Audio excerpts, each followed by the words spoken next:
Yang penting itu dibayar, urusan selesai Pak Ustadz. Itu kasihan paman aku. My uncle this kasihan lah. Ayolah bayarlah ya. Oke ya. Oke. Oke. Ya udah. Oke kalau tidak bisa sama itu.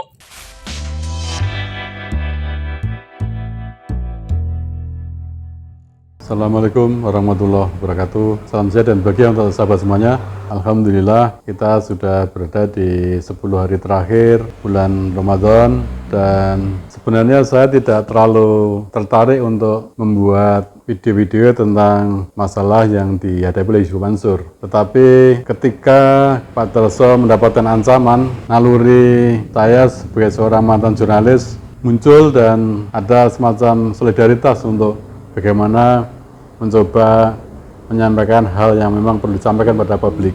Sahabat sekalian, terakhir kita tahu ada sebuah rekaman di mana ada sebuah dialog ketika seorang ibu menagih sebuah pembayaran yang dilakukan oleh Yusuf Mansur dan nilainya mungkin barangnya cukup besar.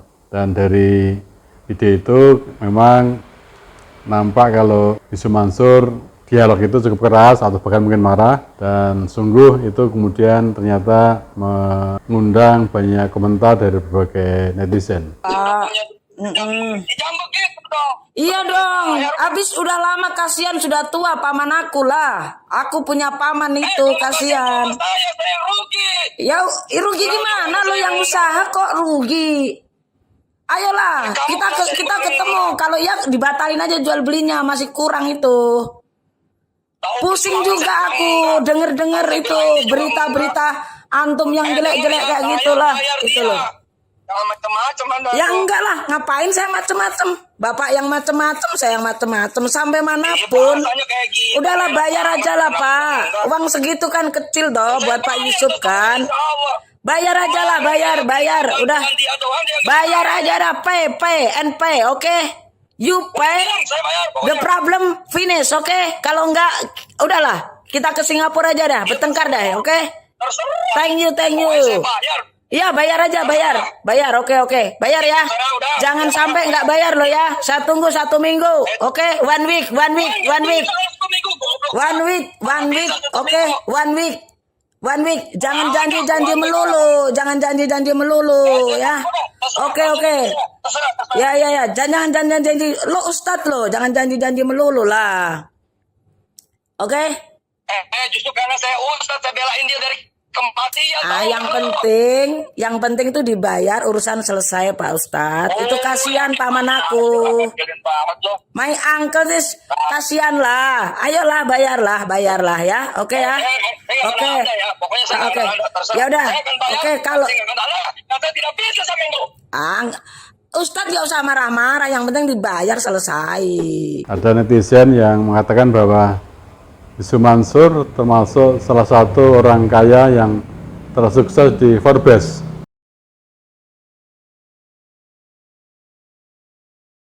Sahabat sekalian, kita mencoba untuk menelisik kenapa seorang yang tadi termasuk orang yang sukses di Forbes menurut netizen ketika ditagih hutang masih juga marah. Kita akan mencoba menganalisis dari soal lain, yakni bagaimana ternyata ada sebuah buku yang saya beberapa tahun yang lalu sempat mendapatkan dari seorang sahabat. Buku ini adalah kesalahan fatal pengusaha mengembangkan bisnis dengan utang.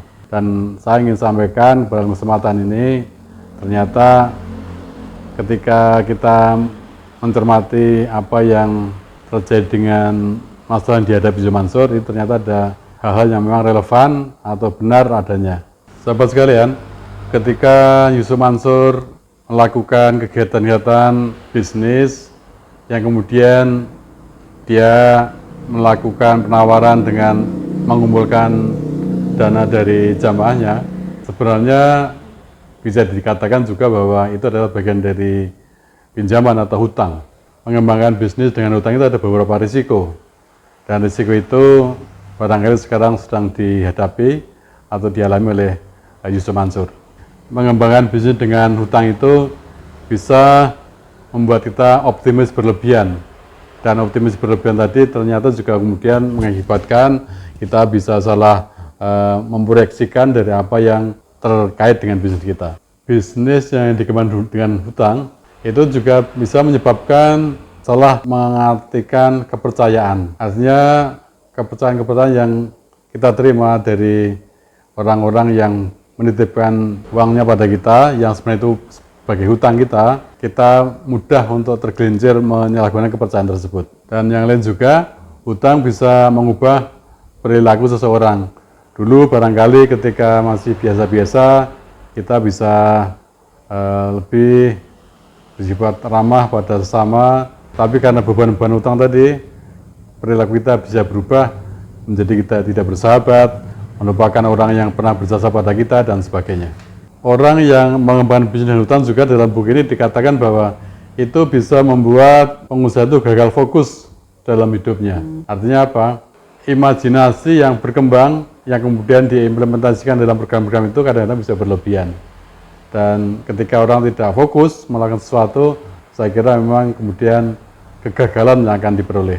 Bisnis yang coba dilakukan oleh Mansur memang sangat beraneka, mulai dari batu bara, ada hotel, ada travel, dan yang lain. Nah, ketika banyak bidang yang dilakukan itulah kemudian saya kira kemampuan seorang akan terbatas, dan ketika tidak fokus, potensi gagalnya akan terbuka. Sahabat sekalian, mengembangkan bisnis dengan hutang juga akan menyebabkan kita akan kehilangan rasa kepedulian atau empati kemanusiaan kita. Kita bisa melihat dari misalnya bagaimana ketika Fatkur yang sudah mensediakan mobil, kemudian dia dalam kesulitan dan pinjam uang 5 juta, apa yang terjadi kemudian? Ini barangkali sebagai sebuah contoh kasus di mana ternyata betul bahwa ketika kita mengembangkan bisnis dengan banyak tanggungan hutang, maka empati kemanusiaan kita akan berkurang atau bahkan hilang. Saya mau nagih. Ya. Menurut saya itu dana cash memang lagi susah. Ya. Maaf ya, anggap aja nggak mampu. Itu jawaban Yusuf Mansur apa? Jawaban Dana Yusuf cash Mansur. memang lagi susah. Maaf ya, anggap aja Nggak mampu. Maafin. Jadi maksudnya Bapak diminta untuk anggap saja Yusuf Mansur nggak mampu. Nggak mampu. Allah karim. Sahabat sekalian, saya kira memang hampir tiap pengusaha pasti tidak bisa terlepas dari hutang atau pembiayaan ketika dia ingin mengembangkan bisnisnya. Tetapi tentu semua itu harus terukur dan tidak terjadi penyalahgunaan dari pinjaman atau hutang yang mestinya memang digunakan untuk berbisnis. Artinya godaan seorang pengusaha untuk berlaku konsumtif atau lebih konsumtif dengan dana yang dia pegang dari pinjaman itu memang cukup besar, dan itulah mestinya kita harus berhati-hati ketika kita mendapatkan sebuah pembiayaan atau hutang. Kenapa demikian? Karena memang dalam buku ini juga kita membaca bahwa hutang itu memiliki tabiat yang buruk di dunia maupun juga di akhirat. Yang pertama, ternyata hutang itu bisa membuat kecanduan. Artinya apa? Artinya ketika kita sudah bisa menikmati barangkali pinjaman kita itu bisa mengembangkan usaha kita akan merasa ingin selalu untuk mendapatkan hutang lagi untuk mengembangkan usaha kita, dan itu menjadi tabiat yang saya kira tidak baik ketika kita kecanduan untuk selalu menambah hutang kita. Kemudian juga tabiat buruk dari hutang itu ternyata bisa menambah beban hidup dan juga beban pikiran. Saya kira ketika jatuh tempo dan kita harus melakukan pembayaran, sementara dana yang ada di dalam rekening kita, dalam kas kita belum siap, begitulah kegelisahan itu akan muncul, dan saya kira memang ini sebuah masalah yang dihadapi oleh setiap orang yang memang mengembangkan usaha dengan hutang atau pinjaman. Tabiat buruk hutang juga ternyata itu membuat kita gelisah di malam hari dan terhina di siang hari. Kenapa gelisah di malam hari? Karena kita berpikir bagaimana kita harus menyelesaikan kewajiban-kewajiban hutang kita, dan terhina di siang hari ketika kita ditagih oleh pihak yang memberikan pinjaman kepada kita, atau kita harus selesai kewajiban, ternyata kita belum bisa membayar. Jadi rasa terhina itu kita rasakan, dan tentu ini satu hal yang barangkali sekarang terlihat dari apa yang dialami oleh seorang Yusuf Mansur. komen-komen netizen di berbagai YouTube yang ada saya kira menyatakan demikian, dan kita mencoba membacakan salah satu di antaranya. Sahabat sekalian, salah satu komen dari netizen kita dari Rara Kaoli. Sampai sekarang se-Indonesia Raya sudah tahu yang dilakukan si Jam'an Mansur, tetapi masih sombong. Pak Polisi semua, semoga menindaklanjuti laporan para korban. Ada juga ini dari Emi Hirman, Indra Ken masih pakai ilmu lah. Kalau UIM itu menjual Tuhan, seolah-olah bersedekah, entah duitnya dikemanain. Saya kira masih banyak lagi komen-komen netizen seperti itu, dan kita bisa memaklumi kenapa demikian, karena barangkali itu terkait dengan yang tadi, bahwa tabiat buruk dari hutang di dunia memang demikian. Sahabat sekalian, tabiat buruk dari hutang di dunia juga bisa untuk membuat seseorang itu berlaku jahat. Jadi dulunya mungkin kita orang yang lurus, orang yang baik, tapi ketika kita kemudian terlilit hutang dalam kegiatan bisnis kita, maka bisa saja tabiat jahat itu kemudian muncul pada kita. Sahabat sekalian, ini menarik, ternyata juga tabiat buruk dari hutang di dunia adalah suka berdusta dan berbohong. Saya kira kita bisa merasakan dan melihat di mana kira-kira seorang yang tadi kita bicarakan itu pernah berdusta dan berbohong. Sahabat sekalian, selain ada tabiat buruk hutang di dunia, ternyata juga ada konsekuensi dari hutang ketika di akhirat. Apa itu? Siapa saja yang berhutang lalu berniat tidak melunasinya, maka dia akan bertemu Allah pada hari kiamat dalam status sebagai pencuri. Yang kedua, dalam sebuah riwayat, Rasul tidak mau mensolatkan orang yang meninggal dan masih punya hutang. Dia tidak akan mendapat syafaat dari Rasulullah SAW di akhirat nanti. Kemudian yang ketiga, juga akan mengurangi pahala soleh. Pahala kebaikannya akan dipakai untuk membayar hutang yang belum terselesaikan di dunia. Hutang membuat kita tidak masuk surga walaupun mati syahid. Semua dosa orang mati syahid diampuni kecuali hutang. Sahabat sekalian, silakan untuk mempelajari buku yang diterbitkan oleh komunitas masyarakat tanpa riba. Mudah-mudahan apa yang kita sampaikan tadi bisa bermanfaat. Justru kita mendapat inspirasi dari apa yang sekarang sedang dialami oleh Yusuf Mansur.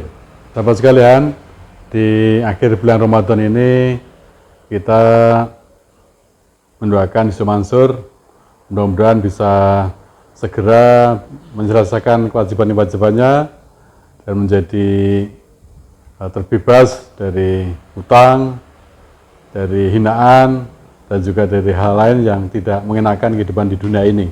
Demikian juga sahabat sekalian yang barangkali dalam bisnisnya ada masalah-masalah terkait dengan hutang, mudah-mudahan bisa terselesaikan dengan baik, dan seperti tadi kita bisa tidak terhinakan dan juga tidak tertahan untuk masuk surga meskipun mati syahid. Sahabat sekalian, mudah-mudahan renungan ini bisa bermanfaat dan menjadi pelajaran bagi kita semuanya. Insya Allah kita akan lanjutkan setelah Lebaran, dan dalam kesempatan ini juga saya menyampaikan mohon maaf bila ada hal-hal yang kurang berkenan, salah kata, dan sebagainya. Mudah-mudahan Allah meridhai dan menerima amal baik kita semuanya. Sahabat sekalian, silakan berbagi pengalaman yang terkait dengan hal yang tadi kami sampaikan barangkali, atau hal yang terkait dengan soal lain yang terkait dengan Yusuf Mansur. Sekiranya apa yang kita sampaikan bermanfaat, jangan lupa untuk like, komen, dan share, serta subscribe. Mudah-mudahan SKS 21 semakin berkembang dan bermanfaat bagi kita semuanya. Salam sehat dan bahagia untuk sahabat semuanya. Assalamualaikum warahmatullahi wabarakatuh.